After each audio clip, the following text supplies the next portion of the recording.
What is it like for a designer when you work at a company that gets acquired by a much larger company? This is something that I've never personally experienced in my career in tech so far, but recently I spoke with Berenice Mendez, who is the Associate Creative Director of HelloSign, about her experience with being acquired by Dropbox. Honestly, as someone who has never been through one, acquisitions scare me a bit. You've chosen to work at one company, then all of a sudden that company is part of a much bigger company and processes change, team structure changes. It seems like a lot. And we always hear stories about how easily things can go pretty poorly for people on the team of the acquired company. But in my interview with Berenice, I learned that Dropbox took a super slow and steady approach to the acquisition of HelloSign. And the two companies kind of operated separately for about a year, I think it was, to let everything settle before fully merging the teams, which seems like a really great approach. In the interview, Berenice also shared some really great advice for designers working at a company that's getting acquired. So if you were in that situation, or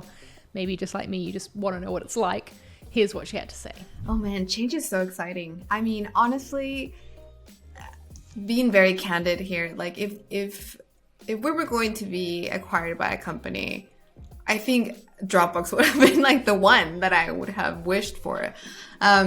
I think be open to learning. One of the first things that I realized is that there's a lot of great things about having a small team because you do get a lot of ownership on the products, but the projects really, you can only get so much feedback from your peers in a small team and from like your marketing partners. And there's like the experience and the way of running things from teams that have experienced maybe the challenges of a smaller and medium company. Those are really priceless, and you don't really get to learn that until you hit those next. So just really be open to like suggestions and like maybe like really question about how a process was arrived at. You know, maybe it's the time, it's the time for you to implement that. Something that I did a lot was when we got access to pretty much a lot of the documents and the design team, I read through a lot of older projects, and I found a lot of the challenges that we were running into at the time.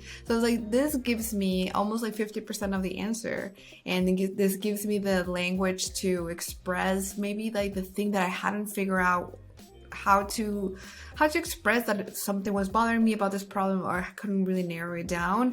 Here was the answer for those things, and that was really helpful. I mean, it really felt like going back to school. It really felt like you were reading from a textbook a little bit, and not everything applies necessarily to you, but definitely perspective.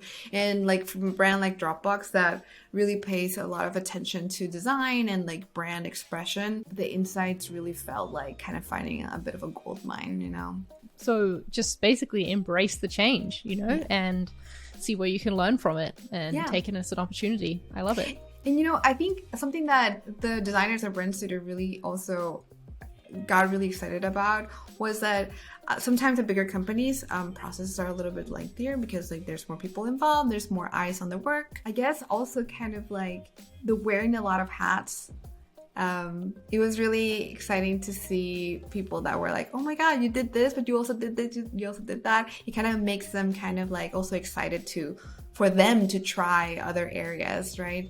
Not maybe they've been specializing on something for a little while, and just kind of meeting someone who's going to be doing a little bit of everything because of really like that's how the team necessity is set up. Yeah. Exactly. Yeah. It gets them excited to be like, maybe I can do that too. I can explore that as well. I love the approach Berenice took to this and how she and the HelloSign team really embraced the resources and scale that Dropbox has to help them grow. There's lots more insights into their team processes and structure and how things have changed post-acquisition in the latest episode of Inside Marketing Design. So you should go check it out on the Inside Marketing Design channel right here, and I will see you over there.